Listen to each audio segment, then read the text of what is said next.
Everyone, good morning, good afternoon, good evening, depending on where you are watching me from. Thank you so much for tuning in. Please remember to like this video, share this video, and please kindly watch advertisements. Okay, thank you so much for watching. So right now, guys, this is latest updates on Rivers State crisis. Okay, so the Martin Amewo-led Rivers State House of Assembly on Sunday asked Governor Similar Fubara to channel his invitation to the members properly and not through social media. Reaction followed the invitation to the assembly to a meeting within the governor at the government house on Monday today. Fubara, through the secretary to the state government, Dr. Tammy Danagogo, said the meeting scheduled for 10 a.m. was expected to address key issues, including the provision of seating space for the assembly, payment of outstanding allowance, and presentation of the 2025 budget. 27 lawmakers of the Rivers State House of Assembly loyal to the former governor Nyesom Wike may, however, reject the invitation except their condition is met by the governor. One of the lawmakers, Isaiah Okwende, who represents Akukutoro constituency 2, blasted the governor for inviting the assembly members via social media. Okwende urged the governor to communicate with them appropriately, adding that it was surprising that Fubara would call them after he had told them to several fora today their day. He stated, "It is time for us to determine our day.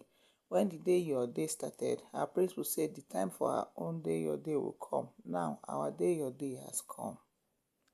Day your day make we day our day. How can you write a letter and post it on social media and expect us to honor it? You know we are not kids. The governor should probably write to the assembly. Thanks or thank you."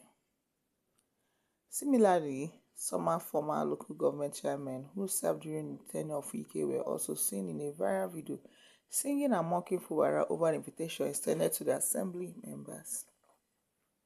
The former chairman of Ikwere local government, Dr. Samuel Wanosike, with scores of other dancing and singing in a mocking manner, asked the governor not to disturb the speaker Amewo. They sang repeatedly, "Day your day, make I day my day. Day your day, nobody worry Amewo." Following the Supreme Court judgment affirming their legitimacy, the lawmakers in their first sitting urged Governor Siminalayi Fubara to present a 2025 budget. They also demanded that he submit nominees for commissioner and other appointments, insisting that those currently serving in the cabinet lacked legal backing. Additionally, they summoned the chairman and commissioners of the Rivers State Independent Electoral Commission to appear before them on Monday today. However, requests were ignored as Commissioner for Information Joseph Johnson said that the government was awaiting a certified true copy of the Supreme Court judgment before taking action. The CTC was eventually released on Thursday evening and widely published in national diaries on Friday. In a bid to establish relationship and woo the lawmakers, the SSG, Danagogo, wrote a letter addressed to the Speaker Amewo on Sunday titled "Meeting between the Governor of the Rivers State and the Honorable Members of the Rivers State House of Assembly." Danagogo stated in the letter that the meeting became necessary following the Governor's receipt of the CTC of the Supreme Court judgment. Letter said the discussions will center on the provision of a space for the lawmakers to be sitting, presentation of the 2025 budget, among others. The statement read, "I hereby write in furtherance of His Excellency promise stated in my letter dated 5th March 2025 to notify that His Excellency has received the Supreme Court judgment and has therefore directed me to invite you and your colleagues, the honorable members of Rivers State House of Assembly, to a meeting to discuss provision of a befitting space for the assembly sitting, payment of all outstanding remuneration or allowances of the honorable members, presentation of budget and sundry matters, any other matters as may be necessary to chart the way forward in the best interest of the state." Sequel to the above, I hereby humbly invite the retired Honorable Speaker and all the members of Rivers State House of Assembly to a meeting with the Governor as follows. The invitation of the lawmakers by the governor came as a 72-hour ultimatum given to the RSIEC chairman to appear before the House expires today. Amewo had, during plenary on Friday, said the Assembly had taken legislative notice of Fubara's failure to forward names of his commissioner nominees to the House of Screening. Efforts to reach Commissioner for Information and Communication Johnson failed as his mobile line was not connecting as of the time of filling this report. APC hails invitation. Development was hailed by the Chief Tony Okocha-led All Progressive Congress and Emeka Beke-led faction, loyal to former Minister of Transport Rotimi Amechi. The Okocha's faction, loyal to the Minister of the Federal Capital Territory, Nyesom Wike, described Fubara's invitation to lawmakers as a welcome development. The State Publicity Secretary of the party, Chibiki Ikenga, disclosed this during a telephone chat with her correspondent on Sunday.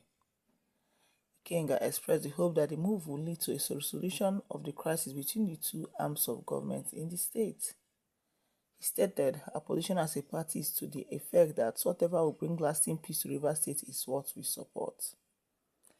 And the two sides, the executive and legislature, should make all these overtures to engender confidence building, which of course will lead to a final resolution of the crisis. The Supreme Court already put a nail on it, but interpersonal relationships between the leaders of the two arms of government are encouraged. There are overtures expected from the two sides, which have quarreled for some close to 2 years.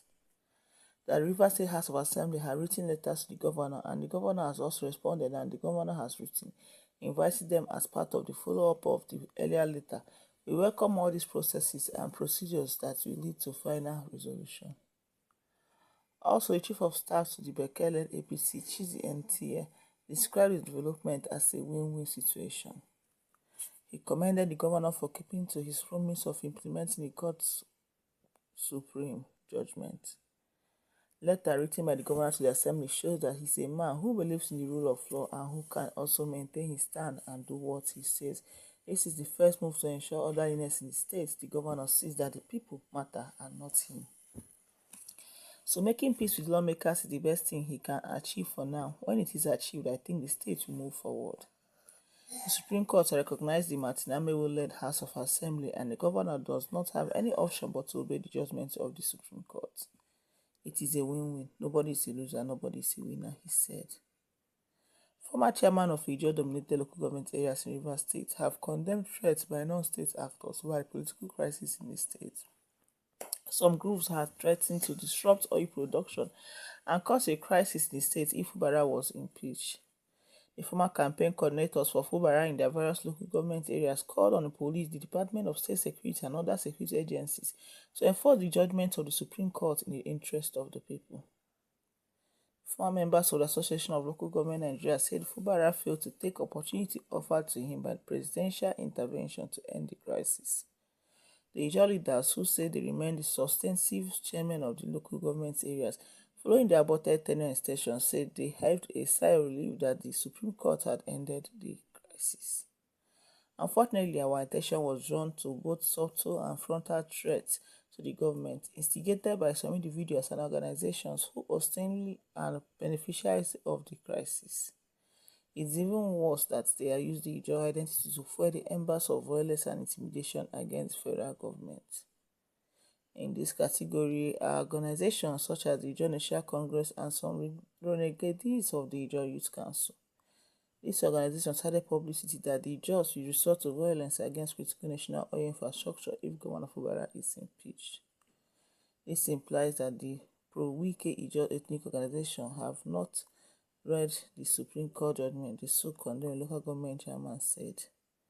The statement was signed by Daniel O'Donnell, Abua Odua, Dr. Roland C. Sekibo, Akuko Toro, Dr. Rastu C. Awutu Andoni, Onigeyi George, Asari Turu, Michael John Williams Zengema, Chief Vincent Nemi Obuka, Ogubola, Okoro Tobin Okereka, Tomono Toye Douglas, Vice Chairman, Port Harcourt City, and Obili Jack, Vice Chairman, Ahada West. They said we condemn those empty threats and urge the federal government and Nigerians to discuss such comments which project the Ijaws in a bad light. But also, it is a fact that these threats attack the sensitivity of people from other ethnic groups in Rivers State who also voted for Governor Similar Fubara. We have also seen videos and press statements of supposed stakeholders, including Professor Benjamin Okoba, Alhaji Majahadis, Asari Dakubo, threatening the energy security of the Nigerian state if attempts at implementation of the judgment led to the impeachment of the governor. The ex-local government chairman queried the judgment call for Fubara's impeachment. The simple answer is no. Where will be those persons who claim to be fighting the so-called Ijaw fight when the governor truncated the tenure and seized the allocation of local governments, including those of us who have followed Ijaws? Where were they when he stopped the salaries of the assembly members and even made cautious attempts to use the cost to impeach them, including 10 Ijaw sons? They were all unconcerned because they are benefiting from the crisis and are not ready to stop benefiting from it. The ex-council bosses assured Nigeria that they will mobilize the support base to protect all installations situated in their respective communities. We call on Governor Fubara to obey and ensure the full compliance with the decision of the Supreme Court. As everybody is aware, impeachment is a profound constitutional prescription to realize any erring governor or president in a presidential system of government. The judge should at this point ensure that their beloved son does not carry out any act that will necessitate the deployment of these constitutionally approved procedures to check his excesses, the statement read. As at the time I was reading this, there are a few comments, okay, and let me just read them. So, Tepu Chinedu said, "I'm so sorry for you as you are grandstanding. Fubara is making a political move, so not to be blamed." And that's remembered, the knife and yam has since been taken away from Fubara. It's rather at the mercy of those he is threatening. Fubara is fully forced. Another says, those asking the lawmakers not to attend the meetings are all of them are representatives of the people. Oh well, so many comments are going down the lane, guys, and as usual, I always advise you also drop your own comments in the comment section. But be civil when you're doing that. There is no need calling people names. All right, nobody is perfect, so just be civil and drop your comments, okay? And while you're at it, you can help me like my video, help share my video, and also please kindly subscribe to my channel. And please don't skip advertisements in case it pops up on your screen, okay? Help my channel to grow by sharing my videos, okay? Thank you so much for watching, guys. I'll see you in my next video. Have a great day and bye.